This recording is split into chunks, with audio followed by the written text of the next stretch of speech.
All right. Hello, everybody. It is Wednesday. It's 4:30, at least here in Northern Illinois. So that means it is time for office hours on the ViaMonstra Academy. This is where we share updates from the community, and all of you can ask questions related to Intune, ConfigMgr, Azure AD, PowerShell, or anything in between. We have a couple of special guests joining us today, so let's get this going.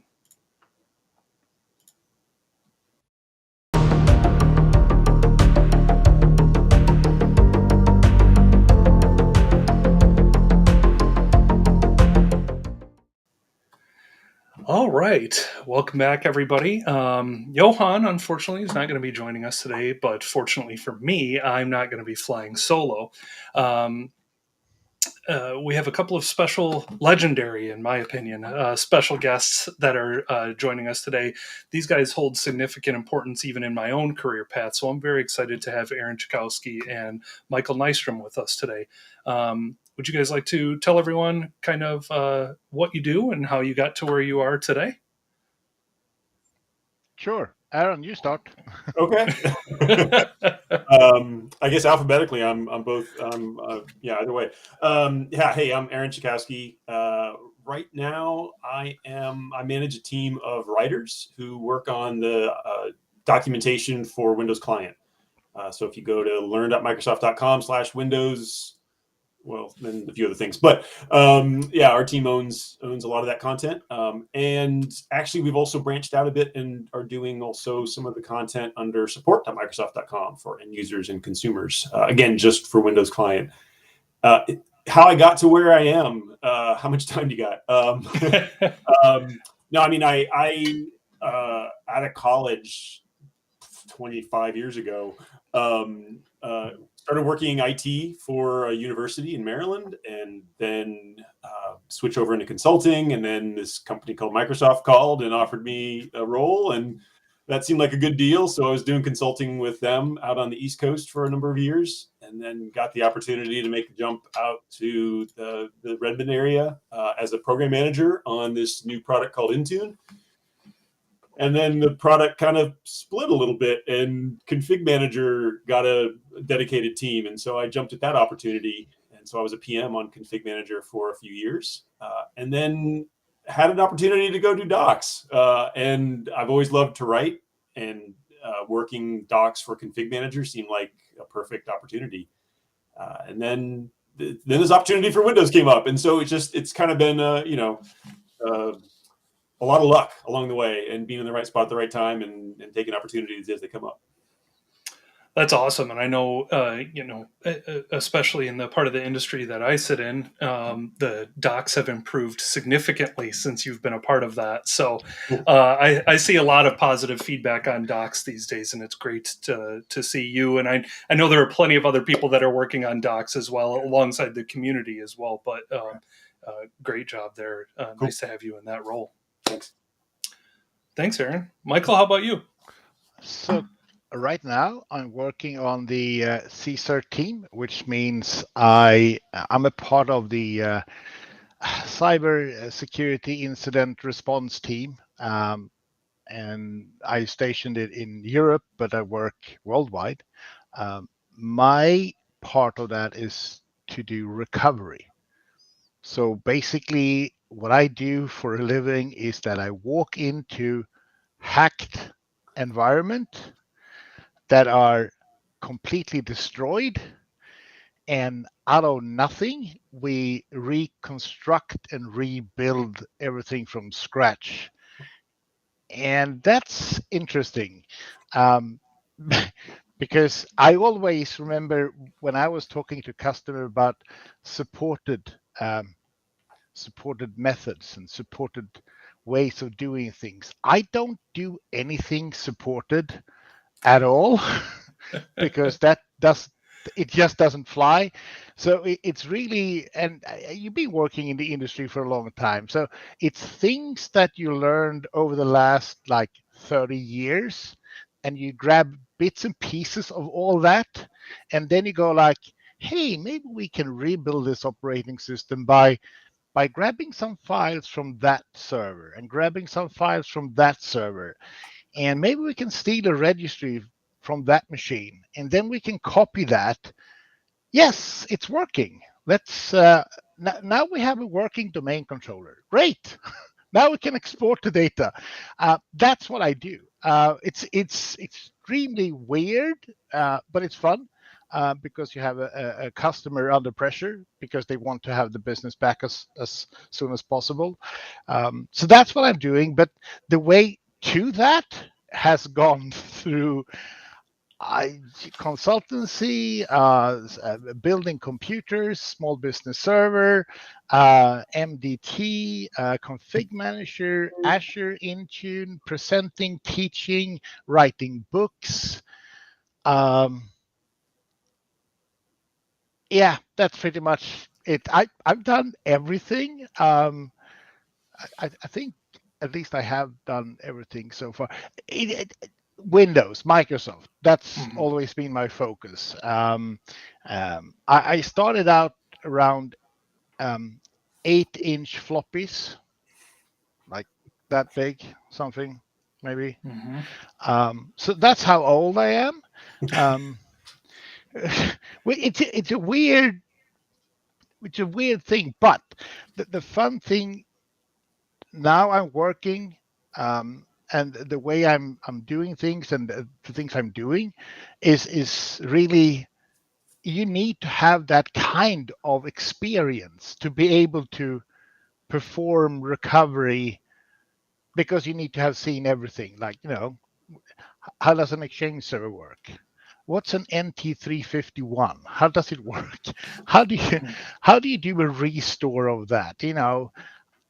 Yeah. So that's what I do right now. That's weird. Sorry.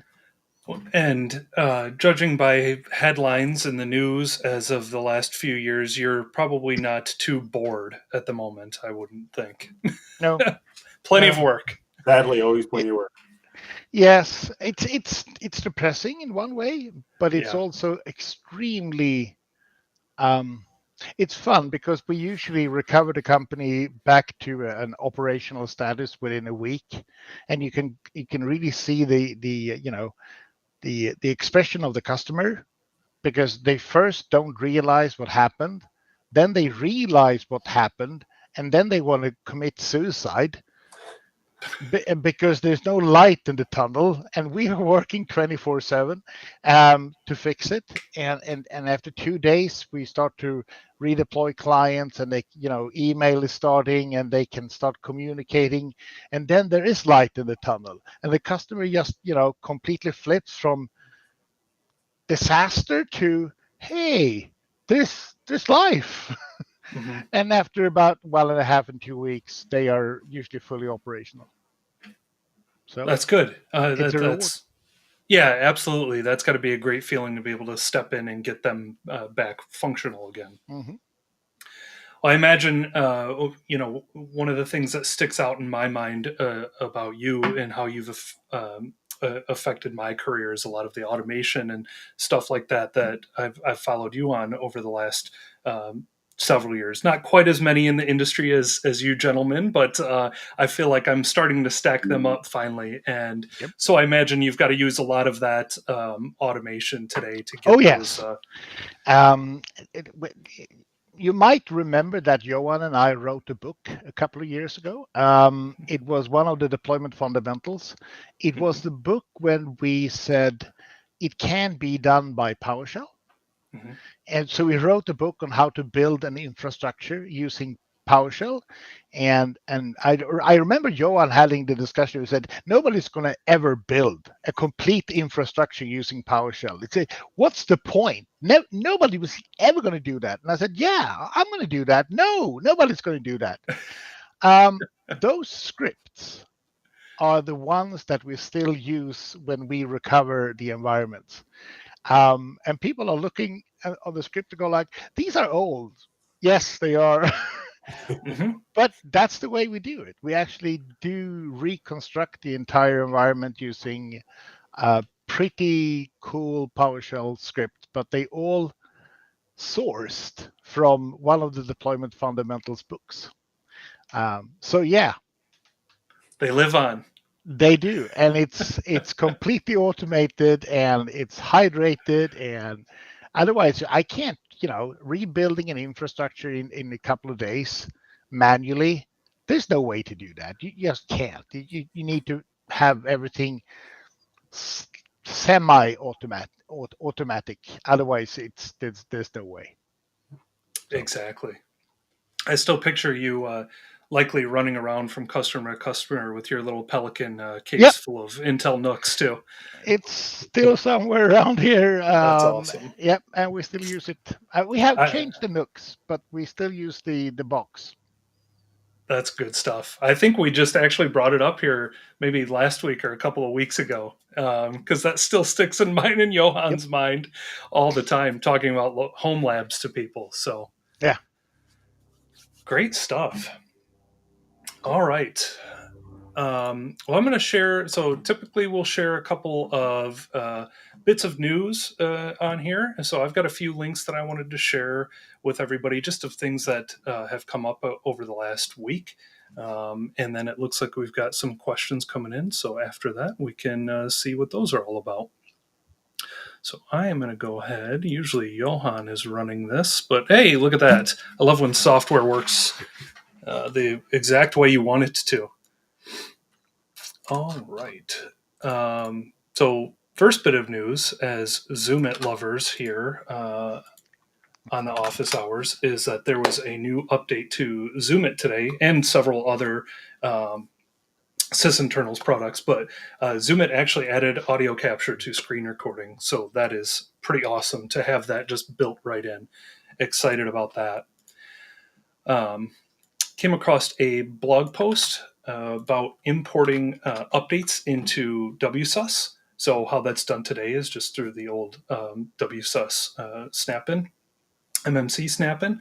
And there is now a new import update process that uses a PowerShell script to import those updates into WSUS. So if you're having to do that here going forward, it looks like this will be the way to do so. And I'll give a shout. I'm glad you mentioned this because I'll give a shout out to Megan Stewart on my team. Okay. Some of you may know she went to an MMS or two maybe years ago. You also might know her as WSUS Nerd on Twitter. That link there for PowerShell script to import updates into WSUS. While it's not her name at the top of the article, she worked on this. So she loves her WSUS, so has done awesome. a lot of work on some of the content there. Awesome. Kudos to Megan then. Yeah. This is good stuff. There was a hotfix rollup for ConfigMgr version 2303 that was released, I believe, within the last couple of days here. A few issues that were fixed, so if you're experiencing these in your environment, I would recommend getting this rollup applied sooner rather than later. Hopefully we'll get your bugs fixed and get you moving along there. Damien posted a blog post on a driver inventory dashboard using Intune and Log Analytics. So we've been talking, Johan and I have been talking pretty regularly week after week over the new, about the new driver servicing, driver and firmware servicing solution that is integrated into Intune now. So we've been trying to share anything that we see pop up surrounding improving that solution, basically. So Damien's got a solution here to help you basically put together a dashboard on these drivers. So you can get a little preview here in his blog post on what that looks like. And last but not least, it looks like after we're probably 2 years since the Windows 11 ADMX files were released, and now the Windows 10 and Windows 11 ADMX files, you no longer have to choose between the two. With V3 of the Windows 11 templates, the incompatibilities have been fixed. So another great piece of news to come out from Microsoft directly over the last week. Making things easier is always a win, I would say. So, all right. So let's see. We've got any other news that you guys would like to share over the last week or two? You don't have to, but if anything comes to mind. I'm on my vacation. Typical IT guy on his vacation doing an IT live stream. Yeah. I don't have any news. Well, it depends on what you define as news. Something that we see when we're working with the customers, it's not really news. It's more of a reflection. Is that one extremely common way for hackers to access the environment is to do that through systems not being used. I would say that around, say 60%, 60, 70%, people having systems, it's usually business systems, that are not being actively used. And the customer go like, well, we don't use that system anymore. No, but the threat actor does. But nobody is on that system. We don't have anything there. And we haven't patched it in 10 years. And we haven't been using it. And we're not because that's happened.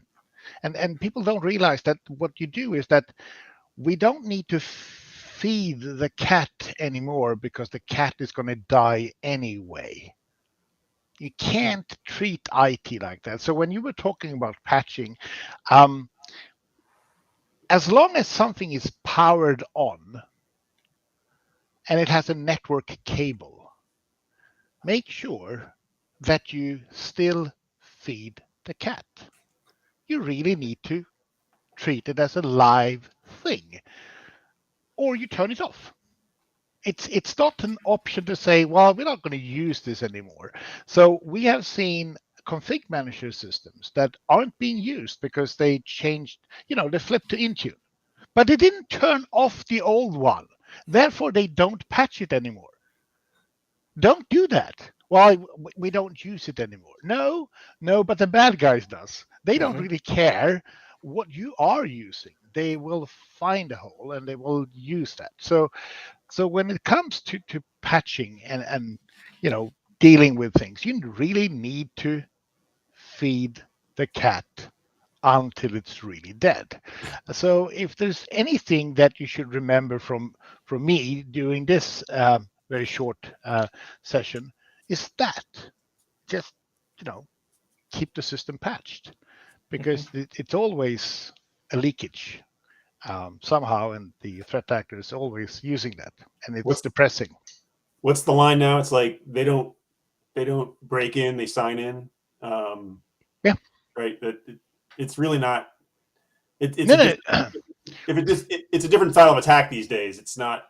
No, they just log on. Yeah, they just log on. Yeah.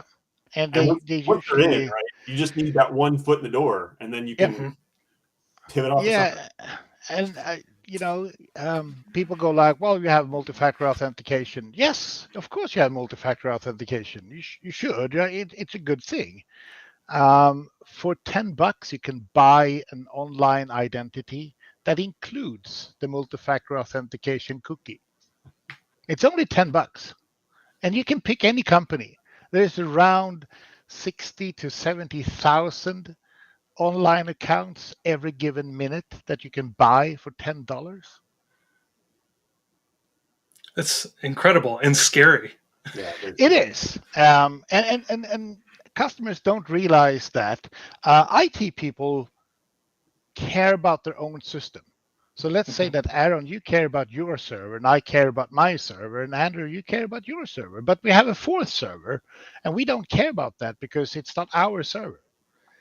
That's a mentality that doesn't fly anymore. We really need to take care of, even if things are going to be retired.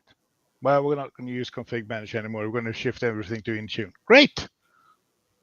Turn it off. Well, we can't do that because we're still using it. Then you need to maintain it. No, but we're not using it. Well, it's on.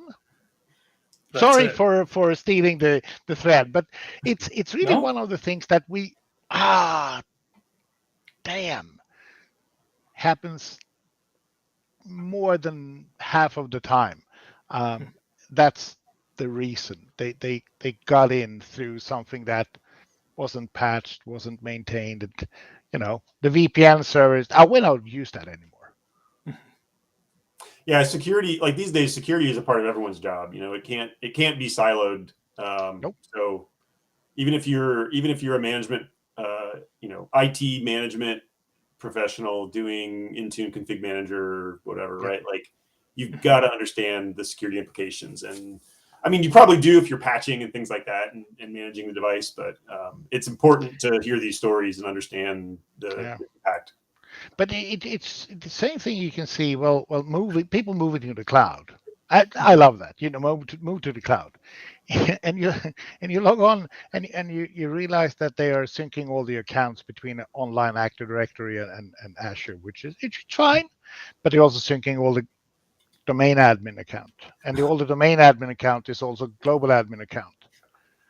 Not only that, they have like 60 global admins.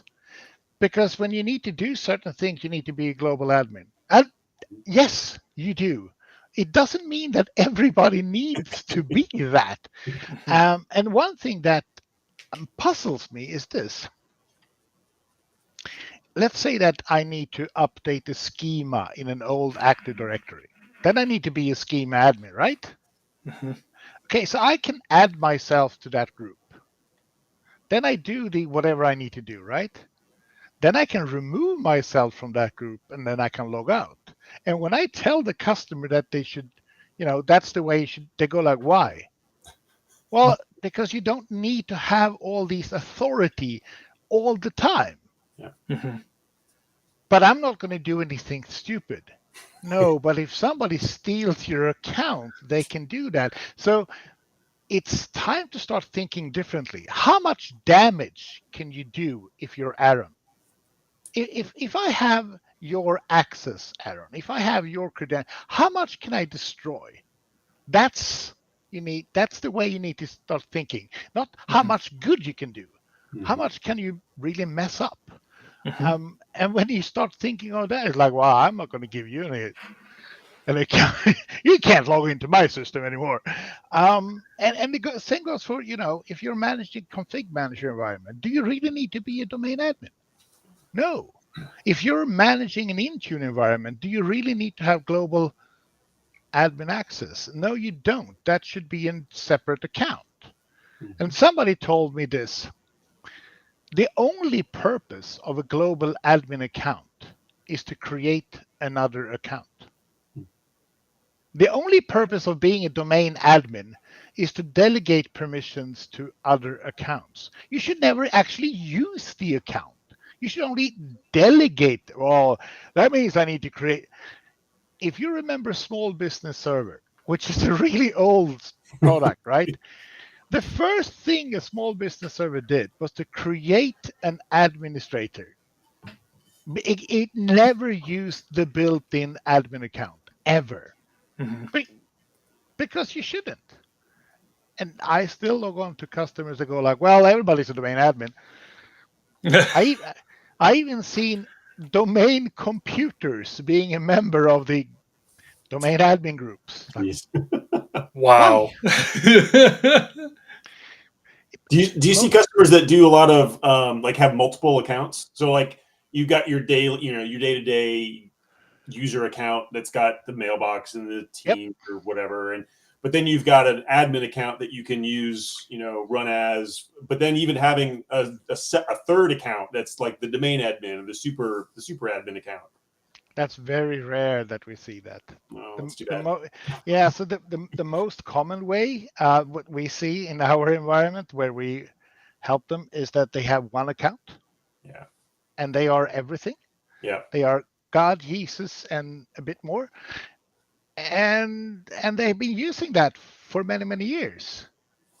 And the last incident was kind of funny because because I got this email. I think that was phishing. because I clicked that, and it's some kind of weird stuff happened on my desk. But I reinstalled my computer, and I think it was gone. No, it wasn't. You had a C2 communication for 3 months. And the threat actor was just, walking in and walking out and walking in and walking out. Yeah. Your access had been sold 6 times before somebody said, well, let's encrypt them. So we don't see that, Aaron. We would like to see that more and more. When we leave the customer, they do have the personal account, the workstation admin account, the global admin account, the domain admin account, the server admin account. They have 5, 6 accounts and go really? Should I have different accounts? They're free, right? Like, I mean, you got to maintain a password or something, the sticky under your keyboard, right? It's perfect. But that's a joke. No, but they think that it's the same person. Yeah. They don't realize that the credentials can be stolen, and you can't see that they can be stolen. So that's what they don't understand. And I really had a discussion last week with a customer. He never heard about the fact that there's a hash.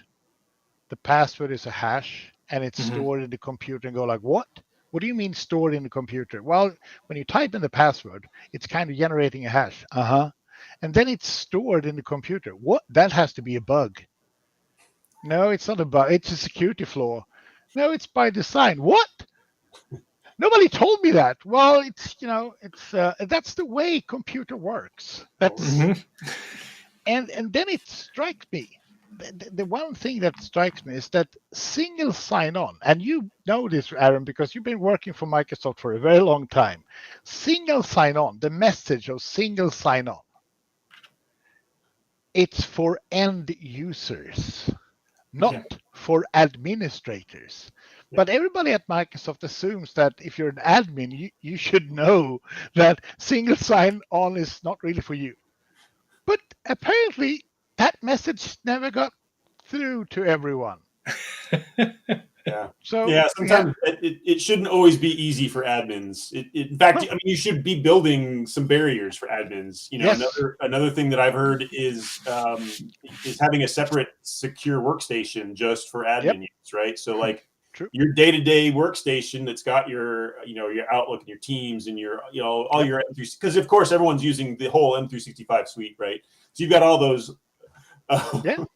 That's right. But like you can't even access the servers from that device. You don't have the admin tools installed.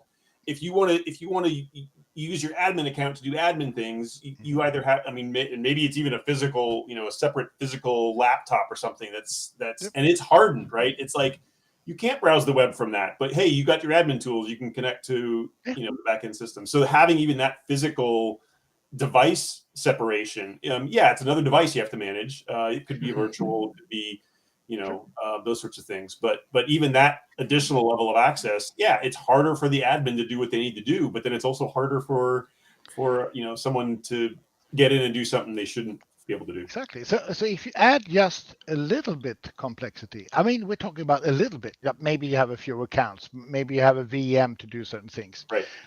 Adding these small speed bumps makes it so hard for a threat actor that they usually give up and pick another customer. Right. Because it's, I don't have time to waste on this. Let's pick one that doesn't have speed bumps. And then they walk over to the other. So,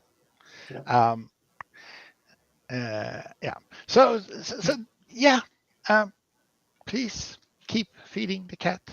And yes, you should have hashtag feed the cat. Yeah. New hashtag on Twitter. We'll get it trending. Do you mean X? You must have been X. Let's not talk about that. No, I think you made a great point. Several great points, both of you. But Michael, I think what I'm gathering, when you're having these conversations with admins and stuff, it's not about you, right? That's such a great, simple point, because that's usually what at least in my experience, that's usually what you hear. Oh, it's going to be harder for me. Then it's going to take this much longer to log in somewhere else. And to your point, Aaron, and both of yours, it's supposed to. That's our job. We have the keys to the kingdom. Yes. Often in our roles, and it's not supposed to be easy to get those keys. Nope.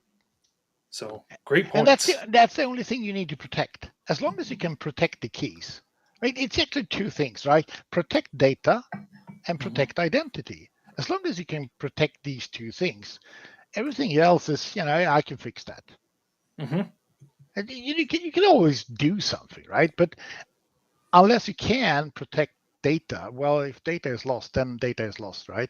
And if you can't protect identity, well, then everything is lost, right? So that's right.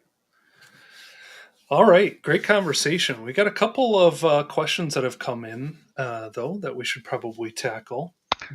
So we've got one coming in from Robert on YouTube.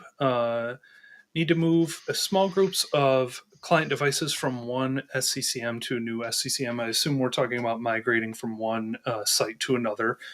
Presently using small VBS file as a package. Is there a way to monitor this from SCCM? I personally have not dealt with too many migrations myself, so I am not a great asset in that part of the knowledge. The thing is that it's easier than you think. Moving a client from one CCM environment to another is just you just need to change the site code, and you can do that in a register file or whatever, because the client's going to go like, oh, site code. And it needs to have name resolution against the new server. So it needs to have it either in an Active Directory, or if you have a Windows server, you can use. Sorry, shut up now. You need to have it in Active Directory. So it needs the service point in the system container in Active Directory to find it. That's pretty much it. And Robert was specifically asking about monitoring it. And so, I mean, I guess my thought, and it's been a while for me, so Michael, maybe you know better, but you should just be able to see it show up as a client in the new site, and then see that, hey, it's no longer sending heartbeat and other input to the old one. That's really the way to monitor it, I would think. It's going to show up in the new site immediately. It still hangs around in the old one because it doesn't, it's going to hang around for the time of period that you have defined as now the client is lost. But but it's going to show up in the new environment immediately. So because I thought you were, the first time I was doing this, I was like, you need to reconfigure the client. Well, not really. It's just pointed to the other direction, and it's going to be happy, because as soon as it finds the other site with the site code, it's going to find the entire site environment. It's going to find all the MPs, all the DPs. It's going to find everything. It's going like, oh, here I am. I belong to this. And then it just forgets about everything else. It's going to do a rescan of everything. That's going to be the only... That's what I was just thinking about as well, is, if you're using software updates, it's going to download the new, scan cab or whatever it is. And so that could be a hit on the network. And then whatever policies are applied, it's going to reapply all those policies. So behaviors could change. It could start downloading either apps or packages or, anything that's signed.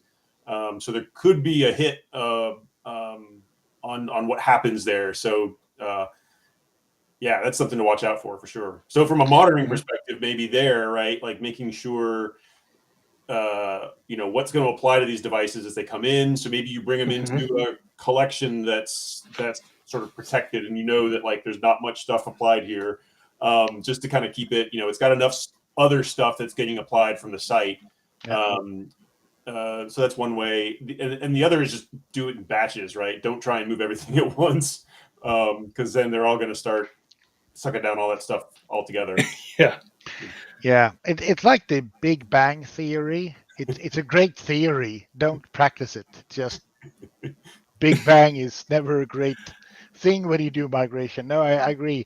Batches is great. That works. And you do 20, that worked fine. Then you do 40. You just double it up all the time. And then you're going to have some stray cats that you need to go around and fix manually because the client just refuses to change, or maybe it needed restart, or there's a patch, or this is something like that. But if it has a small groups of client, well, do a few, wait until they show up, do the rest, wait until they show up, turn off the old one. That's pretty much it. Yeah, and then on the other side, just monitor the inactive clients, like you said, Aaron, the heartbeat, and hopefully you'll, what you could do through reports, collections, whatever, and that should give you a pretty good idea. Compare that to your new environment. Right. Yeah, it should, awesome. One should go up, one should go down. I mean, it's... Yeah. Exactly. All right, good stuff. Hope that helps, Robert. Got a question from Michael. Hi, Michael. Really enjoyed their reactor video series on building a lab environment. Would it be possible to get access to the Toolkit script you referenced? They don't appear to be in the video links. No, because I was stupid enough to not put them in the video links. And the answer is yes. And then, of course, the next question will be when. I have a vacation this week. So this week it's not going to happen. Next week I'm going to start working, and very soon I'm going to have a training at ViaMonstra, and those scripts needs to be completed because we're going to use them in the training. I have them right now. It's just not clean enough. It's let's say they work perfectly internally, but the vocabulary in the files are not suitable for an online children, family, something like that. But it is the scripts I was talking to you about before. The tools that it's a part of the toolkit that we use to rebuild environments. So we're going to use that during the training as well. So yes, Michael, you will have them at least before the training starts, because they need to be finished. And the training, I think it's in August somewhere. I can't remember. Andrew, do you know? Is that just your Q3 session? Yeah. Yep. So that's going to be starting here in the next few weeks. Yes, just trying to see if I could pull up. I think it's like 20 something August something. Yeah, the week of the 21st. So I was just trying to find yours specifically in here somewhere. That's what. So before that training starts, I will make sure that I publicly announce where the toolkit will be available. It's actually on a GitHub right now, but the repo is private. And we won't open that public because I'm going to extract it and create a new repo, so you can't backtrack all the not suitable wording. Commit messages. Yep. All right. Well, we'll keep an eye out, and we'll make sure that we mention it here on one of the upcoming office hours as well once they're out. Awesome. Good stuff. Yeah, I'm looking forward to. We've got a lot of exciting stuff coming up on the Academy Q3 starting. Johan mentioned last week that he and Morris Daly and Mike Terrell are also going to be doing a free mini course coming up here on August 30th. As Johan would say, the price is right on this one. And they'll be talking about driver and BIOS management, which is a part of patching, as we all know these days. It is. And yeah, it's horrible, but we don't see many attacks using BIOS for normal attack vectors. We see that for industrial espionage, though. So depending on what kind of business you have. So for instance, Aaron, you should have a BIOS that is very protected because you're a high value target. you work for a company that could be a target for threat actors around the world. But yeah, both drivers. And I think that somebody did a math and said that around 5% of all the drivers you can download is not drivers, or they contain other things than drivers. Yeah. I think it's interesting when people go like, I have a scanner at home.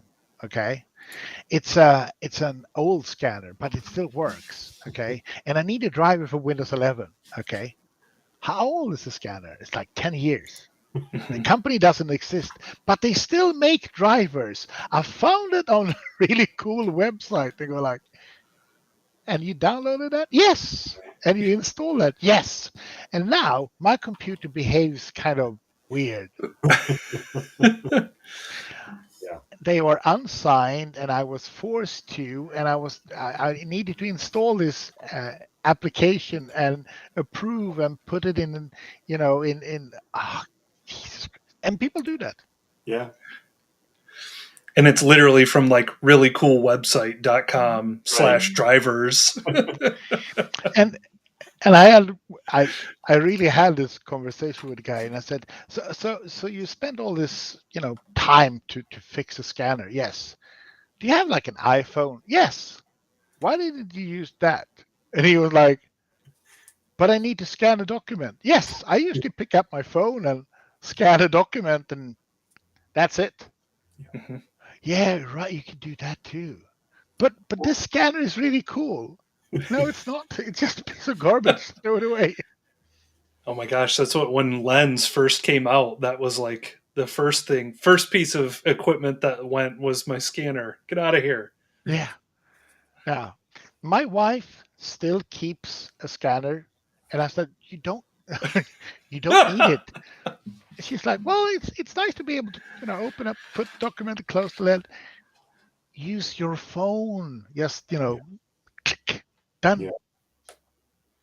That's right. Oh, sorry. No, all good. We there was a follow-up question. Where could we find the videos that Michael was asking about? I have no idea. Maybe I have. Maybe I can find it. Or maybe Art asked Michael Dunn, so maybe yeah, exactly.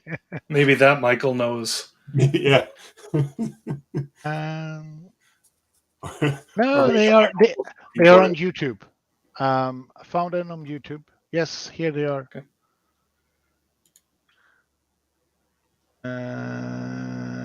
Where do you paste that? If you want to pay, there should be a little thing that says private chat. You can paste it to me and I can share my screen. Yes. Nope. Found them. Oh, I found them. Yes. It's a long time ago. I did a recorded series that is about how to build a lab. Yes, there you go.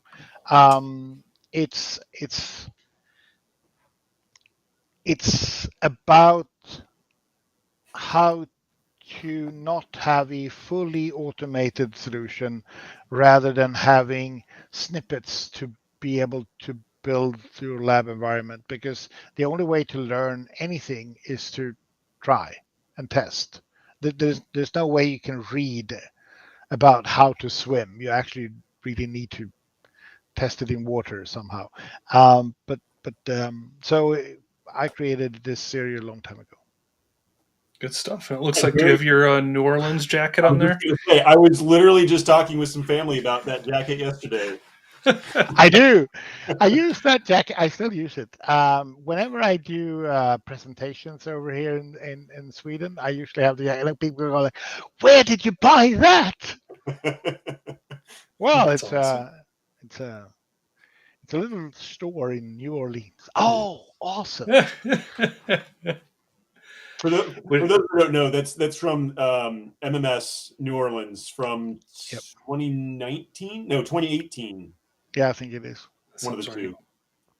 And John Tracy is, of course, asking me if I'm streaming from inside the server rack. The answer is yes, of course, I'm inside the server rack. You can see the hard disk over here, and you can see the noise canceling on that headset is phenomenal. You can't hear any noise from those bands behind you. It's a Microsoft research development team that has it's amazing what they can do nowadays. Yeah, it's great. Have either of you ever worked for a significant amount of time in a data center next to a rack like that? Yep. Yeah. It's been a while, but yeah. Yeah, exactly. It's been a while, but oof. Yeah, my ears are still ringing. Yeah, and the AC, yeah. And when you go for lunch, everybody speaks loud.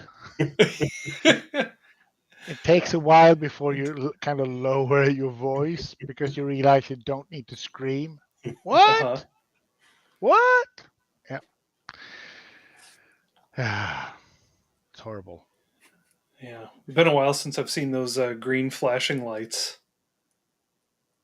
Hopefully more green than red. Yeah. Well, and that's kind of fun. I'm old, so and we don't need to make a big story of that. But it means that sometimes I'm working with this customer, and I'm in this team, and we are working, and then somebody says, "Michael, we need to have you in another incident over here." Well, I'm busy in this one. Well, we really need you. Define why. Because it's old shit that we haven't seen before and nobody knows what it is. Okay. So then you log on and go like, oh, it's an HP. It's a C3500 chassis with a BL460G1. And you need to have ILO access and Java. Okay. So I have a couple of Windows 8.1 machines that are unpatched because they contain an unsecure version of Java. So we have these machines that I need to spin up so I can use that to access these systems. I can log on to them. They use Java and or Flash. Whew. Yeah.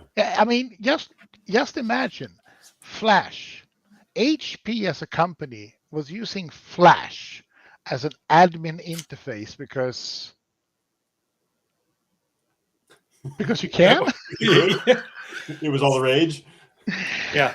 Okay. And so sometimes I need to log on to these systems, and they are older than the ones I have in the picture behind me. They are purple hard disks. It's like they are so old that nobody knows what they are. Yeah, sometimes there's probably even a compact badge on them still. Mm-hmm. Wow. I've seen that too. Not this year, but yes, October, November, we had compact servers. Wow.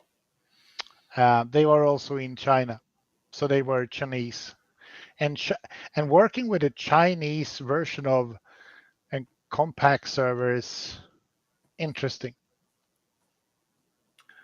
I would believe that. I have pictures. I can't show them, but we usually take snippets and go like, I will never see this again. This is a one time. And you store the picture and you go back and go like, yep, I've been to a Chinese compact server. Yeah. I touched it. I reinstalled it with something on it. You've seen some stuff. Yes. That's for sure. So weird.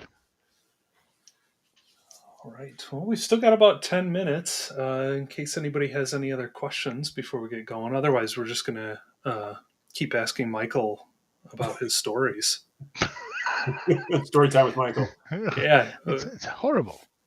Well, usually Johan and I will veer off into Star Wars or something if we have to, but at least Michael will keep it on topic with IT Well, and systems management. yeah, well, yeah. No, but I can. If we don't have any, well, let's wait to have a couple of questions. But one thing that we have seen is that, Aaron, you said, what about customers having multiple accounts? An admin account, things like that. It's usually called tiering or administrator tiering. Mm-hmm. What we do know is that, and we have this as a success story a couple of times, a customer that has been attacked, they usually get re-attacked again because now they're on the radar, right? Somebody spent time and money to hack the system. They got in and they were thrown out and go like, no, wait a minute. We already mapped that system. I want to get back. So they usually get re-attacked. And very often they don't get in, but sometimes they do. We have been in a customer environment together with the threat actor for a couple of times, and the longest time was 2 weeks. We couldn't throw them out because the customer refused to disconnect the internet. So we could see the threat actor jumping around, and we were jumping after them. The customer did disable almost every security feature that we enabled the last time we were there, except one. And the one thing they kept was tiering. So they did use dedicated workstation to access domain admin and global admin. And the threat actor gave up after 2 weeks because they couldn't get the kill. They couldn't get the kill switch. They couldn't get into everything. And if you can't, there's no point of launching the strike, right? Because it doesn't have an effect. So they just gave up. So if you do that, protect your global admin and your domain admin account, and you don't care about anything else, you usually survive, which is, yeah. Awesome. But then Great we have a good question. Quiz. We have a good question from John. I can see that. I know John. Any opinions on the best automation platform to replace? Runbooks, task sequence, Azure automation, migrate orchestrators. And I'm wondering if the question is specifically in the context of in a task sequence. It is in a task sequence because I know exactly what he's working on. They use task sequences to deploy their machines in their organizations. And I wouldn't say they are heavy on System Center Orchestrator, but they use System Center Orchestrator. I can only see one path right now, is that to migrate to Orchestrator x64 so they keep up with the supportability, blah blah blah blah, etc. etc. etc.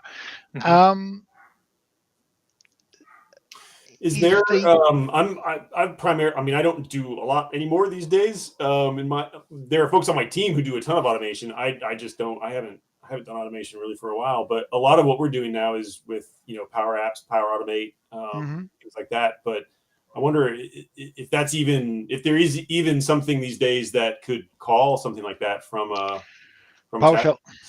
PowerShell, of course. Which is it's going to be the only it's going to be the only answer. The only thing that is built into the task sequence, which is a Niehaus thing, is the support for runbooks. If you don't have runbooks, then everything is PowerShell. If you use PowerShell, then and that's the only problem we have.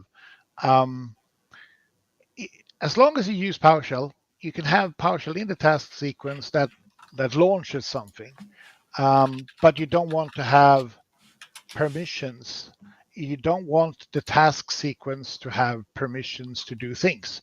So you want it to be handed over, which means that you need to pass it through web services. Right. So you can have a web services And there is a web services that Johan and I are using in the PSD, which is a PowerShell driven web services. And John, you could in theory say that I want to do everything in PowerShell.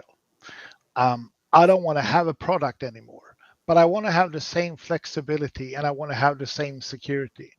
And you could change to that PowerShell web services. That the way it works is that you run the PowerShell as a shell on a server, and it presents URLs or links that you can execute from the task sequence, meaning that you hand over to the server that then actually performs the request. It's going to be the same thing as your existing System Center Orchestrator without the UI, and everything is going to be native PowerShell. It doesn't cost anything. It's going to do the same thing, but it means everything is going to be a PowerShell script. Mm-hmm. As long as you need to. There's that aspect that it's custom code. You own it. Yeah. You maintain it. You troubleshoot it. Mm-hmm. So, exactly. If you don't want to, but just to be clear. Yeah, and keeping Orchestrator is going to be good for another couple of years. So you can, without any issues, say, hey, let's continue using Orchestrator, flip it to 64, use the same code. It's going to work the same way. There's no differences. You don't need to spend any time or money. You already pay the licenses, so it doesn't matter. So either flip to native PowerShell the same way as a PowerShell web services, or continue using Orchestrator. Using Azure Automation is going to be a nightmare because it has never been intended in a task sequence. Azure Automation is a permanent automation solution where you have a permanent agent installed on Azure agent devices. So, for instance, if you use not Intune, the server version of Intune, which I can't remember on top of my head right now. You're thinking of Arc? Yeah, exactly, Azure Arc. If you use Azure Arc or Azure native Azure VMs, then you have the Azure agent on it. Then you can use that to trigger things, but it needs to be installed, and it can't be temporarily installed in a task sequence when the operating system is being deployed. So it's either offloading with PowerShell or offloading to Orchestrator. All right. It might also depend on what the automation is doing, right? Does it need to need to apply to the local system? Does it need to reach out? I mean, usually I assume it's reaching out and touching some other system at AD or whatever. Yep. But that might also have some aspect in terms of what solution you use. Yep. Definitely. All right. John said, good answer. Thanks. So we've got, we're just about up at time here, but we do have one last question. It looks like we exempted a user from a configuration profile in Intune, and the Intune console shows the exception is in place, but the actions on the PC show otherwise. The exception process works on other PCs. Any suggestions on how to troubleshoot this from the PC side? The first things that come to mind, obviously, are maybe some of the obvious things. Grab your logs, look through your logs, but also we've showcased quite a few times on office hours the Intune Debug Toolkit that was put together from the folks over at MS Endpoint Manager. Whole list of people that have put this toolkit together. I would start here if I'm really having to dive in deep on some of this stuff. If I'm seeing the profile is working on one side, but the PC itself is showing that it isn't, I don't know that this will get you directly to your answer, but this very well may help, because this will show you sort of the this is what I'm thinking of here specifically, is the overview of the assigned policies. So this is from the PC perspective, which is sort of equivalent to the old group policy RSOP. This may help you at least start pulling on a few threads to help you troubleshoot that. So I'll make sure that this link gets into the posted links for this. The challenge is that what you see in the Intune console is what Intune thinks. It has nothing to do with what on the PC. The PC can be turned off. That's could right. be actually, it could be disabled, could be destroyed. So the most common reason for this to happen is it hasn't synced. It can't sync. The synchronization is broken. Something means that whatever it's trying to do doesn't work, or it has a conflicting policy from something else. So something is flipping it back. Could be Active Directory, could be group policy, could be anything like that. So that's the most common issues. Either conflicting policy or the policy engine is broken. Absolutely. Great tips, Michael. Thank you. All right. Well, we are at 5:32, so I think we are going to call it a night. Well, 5:32 here. I know, Aaron, if I recall correctly, a little earlier for you. Michael, much later for you. So probably time for bed, I would guess. It's now Thursday.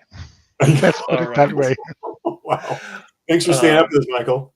Absolutely. I appreciate it. I appreciate both of you joining us this week. It's awesome to see you both and have you both on here. And thank you, everybody, for joining us and asking some great questions today. Hopefully you got a little something out of our conversation. So thank you all again for joining, and hope to see you all next week.